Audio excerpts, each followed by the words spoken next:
ನಮಸ್ತೆ ಎಲ್ಲರಿಗೂ. ಇವತ್ತು ಜುಲೈ 15ನೇ ತಾರೀಕು ನಮ್ಮ ಖುಷಿ ಪುಟ್ಟನ ಬರ್ತ್ಡೇ ಐತಿ.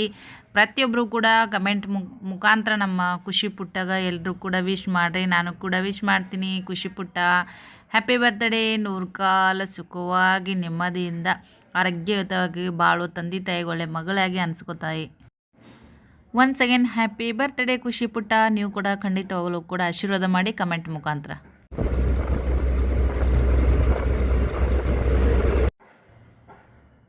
ಬದುಕಿನ ಪಯಣ ನೋಡ್ರಿ, ನಿರಂತರ. ಇದು ಒಂದು ದಿನದ್ದು ಮಾತಲ್ಲ, ಒಂದು ದಿನದ ಕಥೆ ಅಲ್ಲ.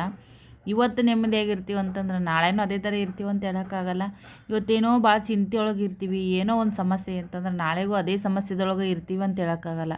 ಇವತ್ತು ಖುಷಿ ಇದ್ದರೆ ನಾಳೆ ಏನೋ ವಿಚಾರದಾಗಿರ್ಬೋದು.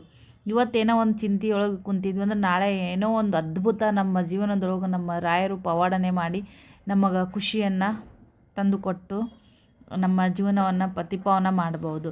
ಸ್ನೇಹಿತರೆ, ನಿನ್ನೆ ನಾನು ಒಂದು ವಿಡಿಯೋ ಹಾಕಿದ್ದೆ. ಆ ವಿಡಿಯೋಗೆ ನೀವೇ ಹೋಗಿ ಚೆಕ್ ಮಾಡಿರಿ ಕಮೆಂಟ. ಸೊ ಒಳ್ಳೆ ಕಮೆಂಟು ಕೆಟ್ಟ ಕಮೆಂಟ್ ಅಂತಕ್ಕೆ ಆ ಥರ ಇದು ಮಾಡೋಕೆ ಒಮ್ಮೊಮ್ಮೆ ಬೇಜಾರಾಗುತ್ತೆ. ಯಾಕಂದ್ರೆ ನಮ್ಮ ಜೀವನ ಏನಿರುತ್ತೆ ಅದು ನಮ್ಗಷ್ಟೇ ಗೊತ್ತಿರ್ತೈತಿ. ಯಾವುದೋ ಒಂದು ಇದ್ರ ಮ್ಯಾಗ ಅಳೆಯೋದಕ್ಕೆ ಆಗಂಗಿಲ್ಲ. ತಮ್ಮ ಮನೆ ತಾವು ಹೆಂಗಿರ್ತಾರೋ ಹೆಂಗಿರಲ್ಲೋ ನಮ್ಗೆ ಗೊತ್ತಾಗಂಗಿಲ್ಲ. ಯಾಕಂದ್ರೆ ಅವ್ರು ವೀಡಿಯೋ ಮಾಡ್ತಿರಂಗಿಲ್ಲ. ನಮ್ಮ ಜೀವನದೊಳಗೆ ನಮ್ಮ ಬ್ಲಾಗ್ ಅಂತೇಳಿ ಹೊಟ್ಟಿಪಾಡು ಅಂತೇಳಿ ನಾವು ವೀಡಿಯೋ ಮಾಡ್ತಿರ್ತೀವಿ. ನನ್ನ ಜೊತೆಗೆ ನಮ್ಮ ಯಜಮಾನ್ರು ಕೂಡ ಇವಾಗ ನಾನು ಫಸ್ಟ್ ಟೈಮ್ ಅಲ್ಲಿಗೆ ಹೋಗ್ತಾ ಇರಬೇಕಾದ್ರೆ ಯಜಮಾನ್ರು ಕೂಡ ಜೊತೆಗೆ ಬಂದಿದ್ದರು. ನೋಡ್ತಾ ಇರ್ಬೋದು, ಬಟ್ಟೆ ಕಲರ್ ಇಬ್ಬರದು ಮ್ಯಾಚಿಂಗ್ ಆಗೈತಿ. ಇದೇ ಥರ ನಮ್ಮ ಅಭಿಪ್ರಾಯಗಳು, ನಮ್ಮ ಭಾವನೆಗಳು, ನಮ್ಮ ಜೀವನ ಶೈಲಿನೂ ಕೂಡ ಇದೇ ಥರ ಮ್ಯಾಚಿಂಗ್ ಆಗಿ ಹೊಂದಾಣಿಕೆಯಿಂದ ಆಗಲಿ ಅಂತ ದಯವಿಟ್ಟು ನೀವೆಲ್ಲರೂ ಕಮೆಂಟ್ ಮಾಡಿರಿ, ವಿಶ್ ಮಾಡಿರಿ. ರಾಯರ ಆಶೀರ್ವಾದ ಇರಲಿ. ಸಾಕಷ್ಟು ಏಳು ಬೀಳುಗಳ ಮಧ್ಯೆ ನಮ್ಮ ಜೀವನ ಪಯಣ ನಮ್ಮದಾಗಲಿ ನಿಮ್ಮದಾಗಲಿ ಸಾಕ್ತಾ ಇರ್ತದೆ.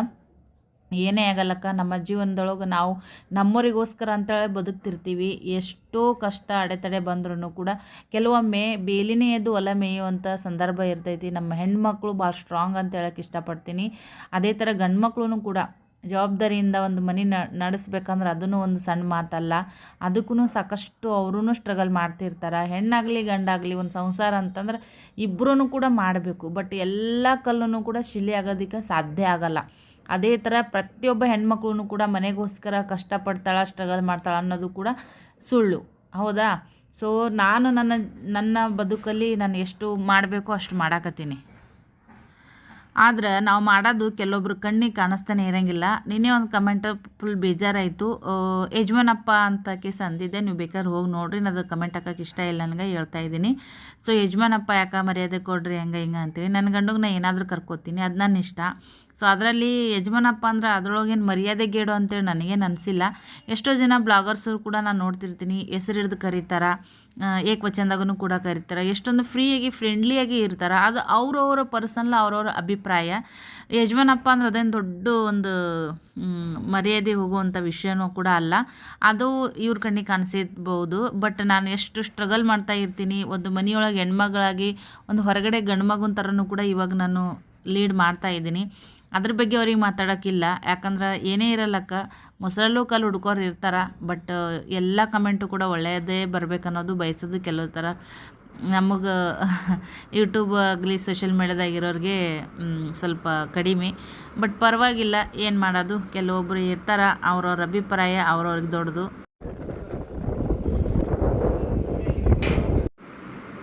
ನಾನು ಎಷ್ಟು ಮನೆಯೊಳಗೆ ಯೂಟ್ಯೂಬ್ ನೋಡಿಕೊಂಡು, ಮನೆ ಕೆಲಸ ಮಾಡಿಕೊಂಡು, ಮಕ್ಕಳು ನೋಡಿಕೊಂಡು, ಅವ್ರ ಹೋಮ್ವರ್ಕ್ ಎಲ್ಲ ತೊಗೊಂಡು, ಯೂಟ್ಯೂಬ್ ಕೆಲಸ ಮಾಡಿಕೊಂಡು, ಎಡಿಟಿಂಗ್ ಎಲ್ಲ ನೋಡಿಕೊಂಡು, ಸೀರೆ ಬಿಸ್ನೆಸ್ಸು, ತಾಳೆ ಸರದ್ದು, ಮತ್ತು ಹೊರಗಡೆ ಹೋಗಿ ಕೊರಿಯರ್ ಎಲ್ಲ ಹಾಕಿ ಬರೋವಂಥದ್ದು, ಇದೆಲ್ಲನೂ ಕೂಡ ಮಾಡ್ತಾ ಇರ್ತೀನಿ.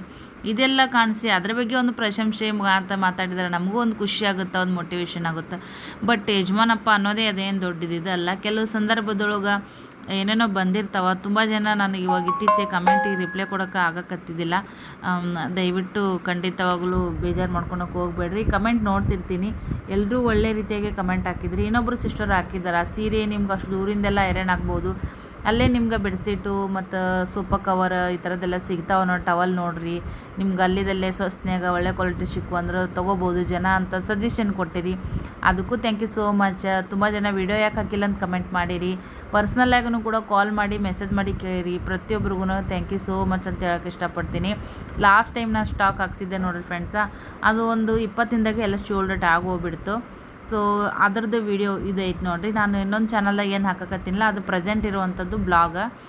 ಎಲ್ಲ ನೋಡಿರಿ, ಸಪೋರ್ಟ್ ಮಾಡಿರಿ. 4 ದಿನ ಹಿಂದೆ ಮುಂದೆ ಆಗ್ಬೋದು. ಒಬ್ಬೇಕಿನೇ ನೋಡಿರಿ, ಜಂಟಿ ಏಳೋಗ ಹೊಂಟಿ ಹೋರಾಟ ಅಂತಾರಲ್ಲ, ಆ ಥರದ್ದು ಬದುಕಿರ್ತಾವೆ ಒಮ್ಮೊಮ್ಮೆ. ಅದಕ್ಕಂತೇಳಿ ಯಾವುದೇ ಒಂದು ವ್ಯಕ್ತಿಯ ಒಂದು ವ್ಯಕ್ತಿತ್ವನ ಅಲ್ಲಗಳೆದಕ್ಕೆ ನೋಡೋಕೆ ಹೋಗಬಾರ್ದು. ನಮ್ಮ ಬದುಕಲ್ಲಿ ಏನೇನು ನಡೀತಿರ್ತದೆ ಅನ್ನೋದು ನಮಗೆ ಗೊತ್ತಿರ್ತೈತಿ. ಇನ್ನೊಬ್ರಿಗೆ ಹೇಳ್ತಿರ್ತಾರಲ್ಲ, ಅವ್ರ ಮನೆಯೊಳಗೆ ಅವ್ರು ಹೆಂಗೆ ಇರ್ತಾರೆ ಅನ್ನೋದು ನಮಗೇನು ಗೊತ್ತಿರೋಂಗಿಲ್ಲ. ಅದಕ್ಕಂತೇಳಿ ಮಾತಾಡ್ತಿರ್ತಾರೆ. ಒಮ್ಮೊಮ್ಮೆ ಬೇಜಾರಾಗ್ಬಿಡ್ತೈತಿ. ನಮಗೆ ನೆಮ್ಮದಿ ಕೊಡೋಕ್ಕೆ ಸಾಧ್ಯ ಆಗದೆ ಹೋದಾಗ ಇನ್ನೊಬ್ರು ನೆಮ್ಮದಿ ಹಾಳನ್ನು ಕೂಡ ಮಾಡೋಕೆ ಹೋಗ್ಬಾರ್ದು ಅನ್ನೋದು ನನ್ನ ಅಭಿಪ್ರಾಯ. ಎಷ್ಟೋ ಜನ ಹೆಣ್ಮಕ್ಳು ಹೇಳ್ತಿರ್ತೀರಿ, ನಿಮ್ಮನ್ನು ಮೋಟಿವೇಶನಾಗಿ ತೊಗೊಂಡಿವಿ, ನೀವು ಎಷ್ಟೆಲ್ಲ ಕಷ್ಟಪಡ್ತಿರ್ತೀರ ಅಂತೇಳಿ. ಸೊ ನಮ್ಮ ಯಜಮಾನ್ರ ಕೈನ ಸ್ವಲ್ಪ ಸುದ್ದಿರಂಗಿಲ್ಲ, ಯಾವಾಗ ನೋಡಿದ್ರೆ ಹರಿಯೋದು ಮುರಿಯೋದು ಇದೇ ಥರದ್ದೇ ಇರ್ತಾವೆ. ಕೆಲವೊಬ್ರು ಹೇಳ್ತಿರ್ತಾರೆ ನೋಡ್ರಿ, ಕೈ ಸುದ್ದಿಲ್ಲ ಅಂತೇಳಿ. ನೋಡ್ರಿ, ಇಷ್ಟು ದಿನ ನಾನೆಲ್ಲ ಸ್ಟಾಕ್ ತೊಗೊಂಡು ಹೋಗ್ತಾ ಇರ್ತೀನಿ. ಅದು ಜಗ್ಯಾಡಕ್ಕೆ ಹೋಗಿ ಅದು ಸ್ವಲ್ಪ ಇದು ಕಟ್ಟಾಯಿತು. ಪರವಾಗಿಲ್ಲ, ಜೊತೆಗೆ ಬರ್ತಾರಲ್ಲ ಅವ್ರು ಫ್ರೀ ಮಾಡಿಕೊಂಡು ಬಂದಿದ್ದಾರೆ, ಅದು ನನಗೆ ಭಾಳ ಖುಷಿ ಐತಿ. ಯಾಕಂದ್ರೆ ನಾನು ಮಾಡೋದು ನನ್ನ ಮನೆಗೋಸ್ಕರನೇ ಮಾಡ್ತಾ ಇರ್ತೀನಿ. ನಾನು ತಿಂದು ಉಂಡು ನಮ್ಮ ತವ್ರ ಮನೆಗೇನು ಕೊಡಲ್ಲ. ಇದ್ದದ್ದು ಇಲ್ಲಾರ್ದು ಬಂಗಾರ ಹಾಕ್ಕೊಂಡು ಬಟ್ಟೆ ಹಾಕ್ಕೊಂಡು ಮೆರೆಯಂಗಿಲ್ಲ. ಸಂಸಾರ ಜವಾಬ್ದಾರಿಗಳು ಅದಾವ, ಮನೆ ಮಾಡ್ಕೊಂಡಿದ್ದೀವಿ. ಇಬ್ಬರು ಸೇರಿ ಕಷ್ಟಪಟ್ಟು ದುಡಿದು ಮಾಡಿದ ಸಾಲ ಹರಿಬೇಕು. ನೆಮ್ಮದಿಯ ಜೀವನ, ಮಕ್ಳಿಗೊಂದು ಭವಿಷ್ಯಕ್ಕೆ ಏನೋ ಒಂದು ಆಧಾರ ಆಗ್ಬೇಕಂತೇಳಿ ನಾನು ಮಾಡಾಕತ್ತೀನಿ. ಸೊ ಹಾಗಾಗಿ ಏನೋ ಒಂದು ಹೆಣ್ಮಕ್ಳು ಮಾಡ್ತಾ ಇರ್ತೀವಿ ಅಚೀವ್ಮೆಂಟ. ಸೊ ಅದನ್ನು ನೋಡಿ ಪ್ರಶಂಸೆ ಕೊಡೋದು ಭಾಳ ಜನ ಕಡಿಮೆ. ಪರವಾಗಿಲ್ಲ, 100ಕ್ಕೆ 1-2 ಮೆಸೇಜ್ ಈ ಥರ ಬರ್ತಿರ್ಬೇಕು. ಅದೇ ಹೇಳಿದ್ನಲ್ಲ, ಮೊಸರಲ್ಲಿ ಕಲ್ಲು ಹುಡ್ಕೋತಾರೆ. ಬಟ್ ಈ ಥರ ಜನ ಇರ್ತಾರೆ. ಇವಾಗ ಮನೆಗೆ ತೊಗೊಂಡು ಬಂದೀವಿ ನೋಡ್ರಿ ಮಾಲ್. ಅವರು ಬ್ಯುಸಿ ಇರ್ತಾರೆ ಯಜಮಾನ್ರು, ಇರೋದೊಂದು ಸೂಟಿ ಇರ್ತೈತಿ ಅವ್ರಿಗೆ. ಪಾಪ ದೋಸ್ತರು ಕೂಡ ಅಡ್ಡಾಡಬೇಕು, ಫ್ರೀಯಾಗಿ ಇರಬೇಕು, ಪ್ರತಿದಿನ ಕೆಲಸಕ್ಕೆ ಹೋಗಬೇಕು ಅನ್ನೋದು ಇರ್ತೈತಿ. ಸೋಮವಾರ ಫ್ರೀ ಮಾಡಿಕೊಂಡು ನನ್ನ ಜೊತೆಗೆ ಬಂದ್ರಲ್ಲ, ಅದು ನನಗೆ ಭಾಳ ಖುಷಿ ಆಯ್ತು ಅಂತ ಹೇಳೋಕ್ಕೆ ಇಷ್ಟಪಡ್ತೀನಿ. ಇದೇ ಥರ ಎಲ್ಲರ ಬಾಳಲ್ಲೂ ಕೂಡ ಒಬ್ರಿಗೊಬ್ರು ಹೊಂದಾಣಿಕೆಯಿಂದ ಮಾಡ್ಕೊಂಡು ಹೋಗೋದು ಭಾಳ ಚಲೋ. ಬಟ್ ಎಷ್ಟೋ ನೋವುಗಳು, ಎಷ್ಟೋ ಹೆಣ್ಮಕ್ಳು ಮನಸ್ಸಲ್ಲಿ ಇಟ್ಕೊಂಡು ತಮ್ಮ ಜೀವನನ ತಾವು ಮಾಡ್ತಿರ್ತಾರೆ. ಅವ್ರವ್ರ ಬದುಕಲ್ಲಿ ಏನಿರ್ತಂತ ಅವ್ರಿಗೆ ಅಷ್ಟೇ ಗೊತ್ತು. ಸೋಷಿಯಲ್ ಮೀಡಿಯಾ ಅಂದರೆ ನಾವೆಲ್ಲನೂ ಕೂಡ ನಮ್ಮ ಮನೆದು, ನಮ್ಮ ಫ್ಯಾಮಿಲಿದು ಹೇಳ್ಕೊಬೇಕಂತೇನಿಲ್ಲ. ನಾವು ಎಷ್ಟೋ ನೋವನ್ನು ಮುಚ್ಚಿಟ್ಟು ವಿಡಿಯೋ ಮಾಡ್ತಾ ಇರ್ತೀವಿ.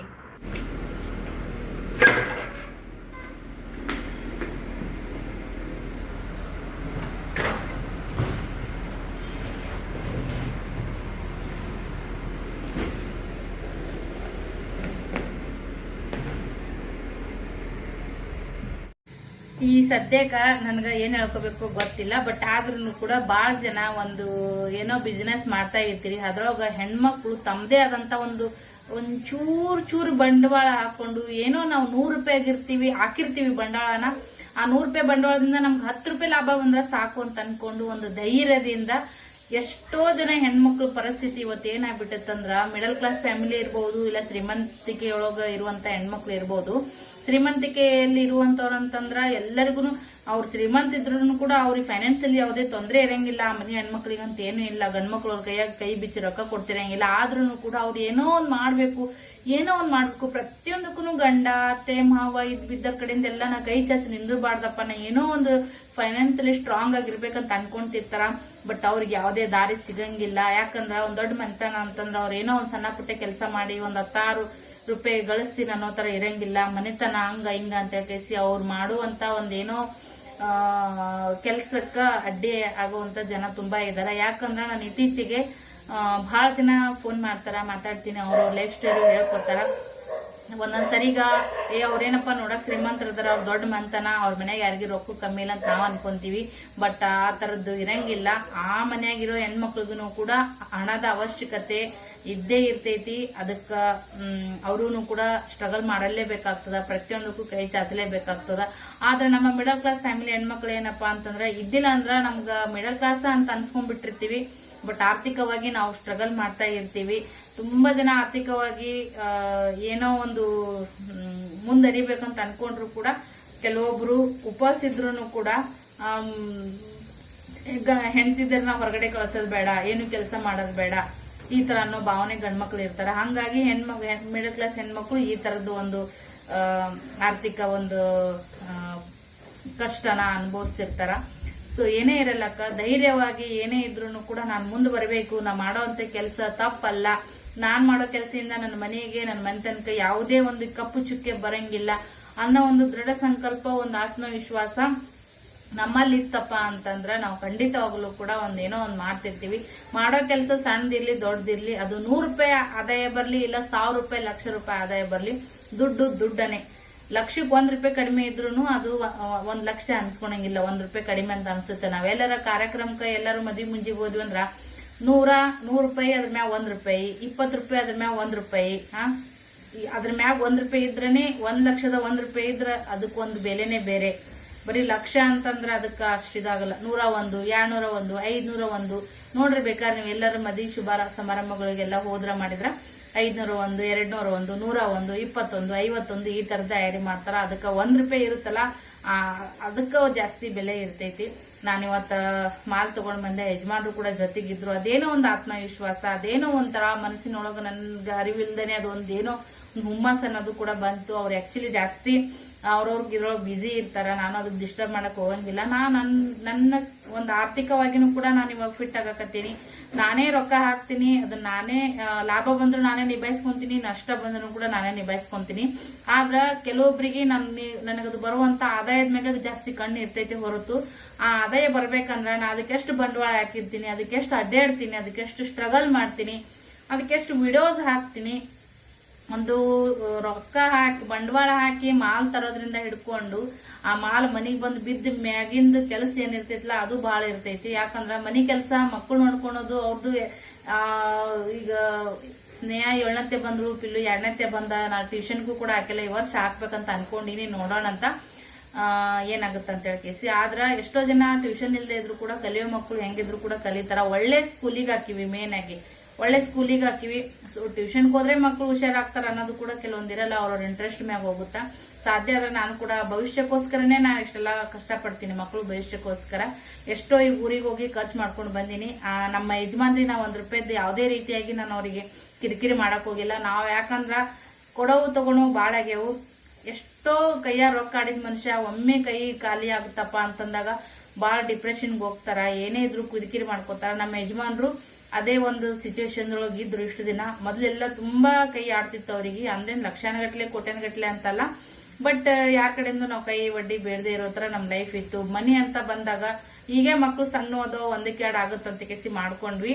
ಬಟ್ ಎಷ್ಟೇ ನಾನು ಅವ್ರಿಗೆ ಫೈನಾನ್ಸಿಯಲಿ ಆಗಿ ಫಿಟ್ ಮಾಡ್ತೀನಿ ಅಂದ್ರು ಕೂಡ ನಮ್ಮ ಯಜಮಾನ್ರು ಒಂಥರ ಮುಗ್ಧ ಸ್ವಭಾವದವರು.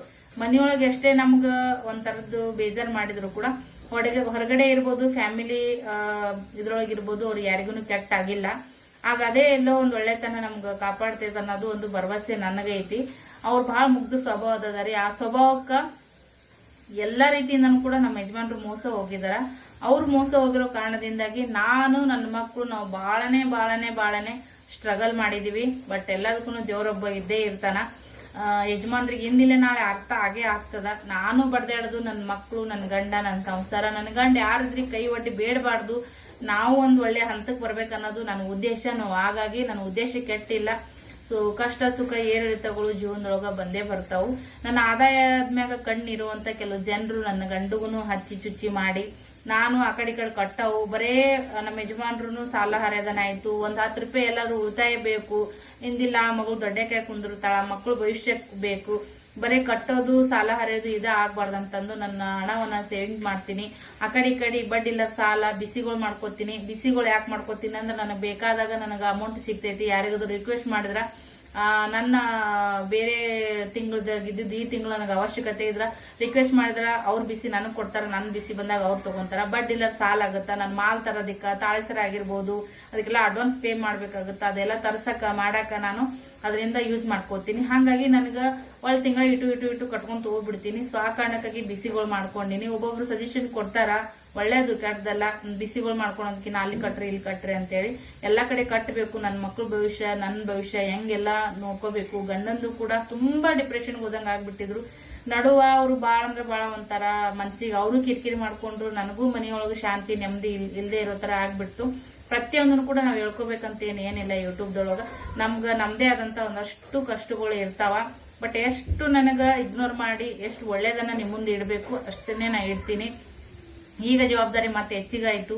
ಎಲ್ಲವನ್ನು ನಿಭಾಯಿಸ್ಕೊಂಡು ಮಾಡಬೇಕು. ಬರೀ ನನ್ನ ಆದಾಯದ ಮೇಲೆ ಕಣ್ಣು, ಆದಾಯದ ಮ್ಯಾಗ ಕಣ್ಣು ಬಟ್ ಅದು ಹೆಂಗೆ ಬರ್ತಾ ಈಕಿನ ಬಲ್ಯಕ್ಕೆ ಇಷ್ಟು ರೊಕ್ಕ ಬರ್ತಾವಂದ್ರೆ ಇದಕ್ಕೆ ಈಕಿ ಎಷ್ಟು ಎಫರ್ಟ್ ಆಗ್ತಾಳ, ಬಂಡವಾಳ ಆಗ್ತಾಳ, ಪೋಸ್ಟಿಗೆ ಹೋಗಿ ಬರೋದು, ಬಿಸಿಲ ಮಗನ ಕರ್ಕೊಂಡು ಎಷ್ಟೆಲ್ಲ ಓಡಾಡಿರ್ತೀನಿ, ನೀವು ಕೂಡ ನೋಡಿರ್ತೀರಿ.